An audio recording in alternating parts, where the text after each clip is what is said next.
Good morning, fam.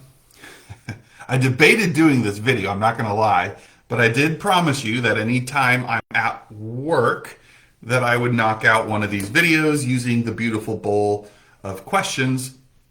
And I also justified it because I was just going to hop straight into what I came here to do, because I'm going to be gone a couple mornings next week, heading down to Miami, Florida for a work event. And figured, you know what? If I'm going to possibly miss some there, we'll make it up here. So, anyways, you guys chime in with me here. Some of these questions are hard. My goodness. Today's question is number 114. What personal prisons have you built out of fears? Holy smokers. What personal prisons have you built out of fears? Well, coincidentally, on a video or two ago, I talked about fear and what it is and what it isn't, and, framing it as such that it's a protection mechanism, not something to be ashamed of, not something to pretend doesn't exist. It's actually here to serve us as long as we have the awareness, have the emotional intelligence of how to channel that into a positive energy that works for us. So, what personal prisons have I created out of fears? Well, I can distinctly remember when I was moving my family to North Carolina. That was really scary, and I'll kind of recap the story in essence and share kind of where some of that fear lied of what I realized.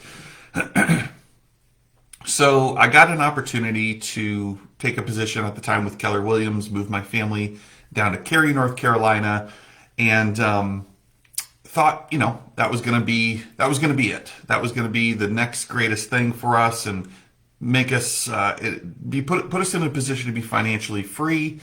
It was a top 20 office at the time in the world for Keller Williams. It was an upgrade. It was a bigger stage, bigger opportunity from where I had come from, for no other reason than it was a bigger marketplace, more agents, and so on and so forth. And so we jumped at that. We moved our family away from everything we knew, everyone we knew, including our closest relatives and friends and all of that stuff. And that alone was scary, but that's not where the real fear lied.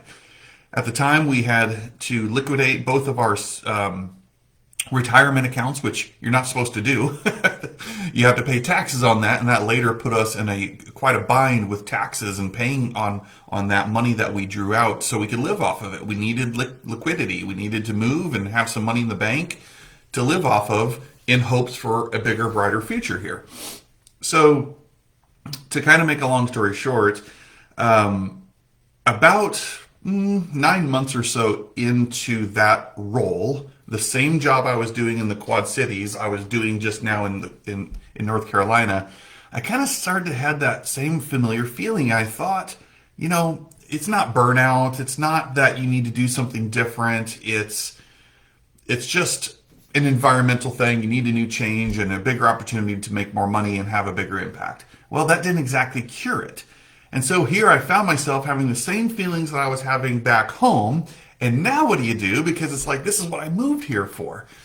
And the bank account was dwindling down. We were in the process, probably really stupid at the time, of building a new home, a new construction home in the area.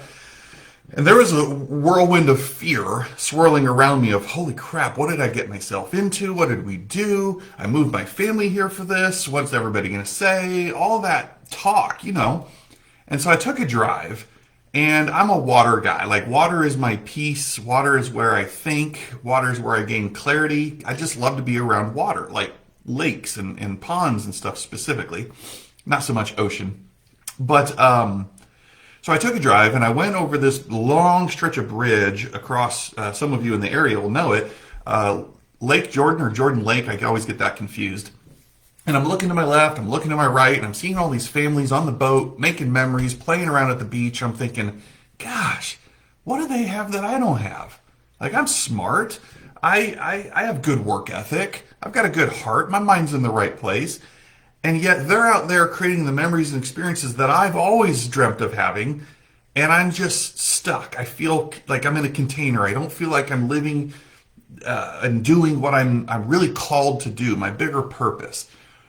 And call it what you want. I don't know, metaphorical tap on the shoulder, whisper in the ear. That I had such clarity in that moment of what I really wanted to do and what I think I was called to do. It wasn't to run real estate offices. It wasn't to recruit and manage the staff in that office like I was doing. Sorry, I got something in my eye.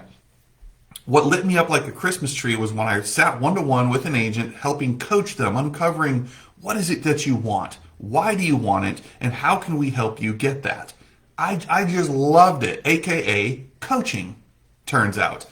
The problem was, in my mind at least, the barrier I threw up to this question was, say what you want, I had only sold one home in my life up to that point. That is my claim to fame, my self-deprecating story is, I'm doing what I'm doing here after selling one home. So all the haters out there who say, oh, if you can't do it, you teach it, or you have to have done it yourself in order to coach about it, you don't know what you're talking about. I guess I'm defying the odds, and you need to take a class on what coaching is versus isn't, but I digress. But all this clarity is now coming to me, and I'm like, that's what I'm going to do. I'm going to pursue that. So I immediately went back to, and I did it the right way, culturally sound way, talked to the owner of the brokerage I was at, explained to her the situation, and got her blessing or permission to explore. At the time, there was an opening in my office for a role called the productivity coach. It did not get offered to me. I'm like, for sure, she's going to offer this to me. That didn't happen.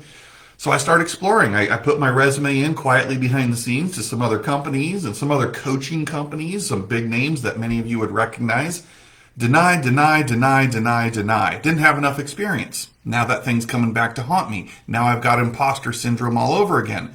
Now I'm thinking, am I really going to be able to do this? I just need somebody to give a brother a shot here. And so if that's not enough, I also took this personality behavioral assessment thing that's supposed to tell you how good you're going to be at any sort of role in this company. And I was a 0.52 medium fit to be a coach. So wait, I have no experience because I've sold one home in my entire life. I'm a 0.52 medium fit on this behavioral assessment. And everybody's telling me, no, including my own office who had the open position and wouldn't even offer it to me. But one person, Shelby, if you're watching this, thank you. I had reached out to, we knew each other from being team leaders, and I asked, hey, are you still looking for a coach in your office? She's like, yeah, why? I was like, well, I'm interested. And so we started talking, and next thing you know, I'm moving my family again to Fort Mill, South Carolina. And as they say, the rest is history, because within 6 months, my coach at the time with this company said, congratulations, you now have the #1 productivity coaching program for this company. And that first year, I inherited nothing, grew it from scratch, was just given an opportunity. First 3 months, I had a $2,000 a month stipend. Our money was dwindling from the banks. It was just a complete Hail Mary leap of faith. But fast forward in that first year, we built a program where the agents that I was coaching sold 523 homes, contributed over $1 million of company dollar to the brokerage. You heard me right. And they themselves, the agents, generated $3.6 million of agent earned commissions. By the way, not to gloat, but math majors out there, I earned, the way my compensation worked, I earned 10% off of their gross commissions. You can do the math. That was the most I had ever made. Why am I telling you this? Because when I had moved my family, my goal was to make $250,000. $250,000. And I realized that I was continually the lid to my own success. In other words, the fears, the barriers that has, put around me, whatever the dang question was, I was actually afraid of success. I know that sounds jacked up, but when I really spent time with myself exploring what is the issue here, time and time again, I think what it is, now that I know what I know, looking back, I was actually afraid of success. Oh my God. Like, and so when I started to lean into that and get some personal growth and establish some new relationships for my inner circle, I was able to work through that. And next thing you know, go figure.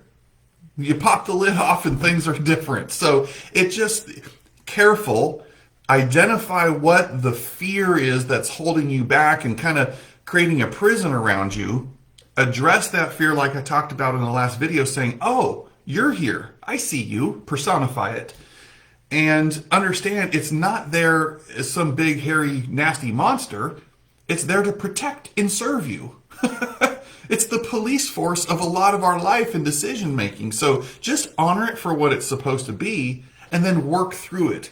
But the more I pretend it doesn't exist and I don't give it the attention or awareness that it deserves so I can work with it, not around it per se, that's made all the difference for me. But it boiled down to there was a lot of fear naturally around, am I making the right decision? Oh my gosh, I bear this huge responsibility because I moved my family away from everything that we knew for an opportunity. And within a year, I'm already second guessing, thinking, oh crap, I think I screwed up.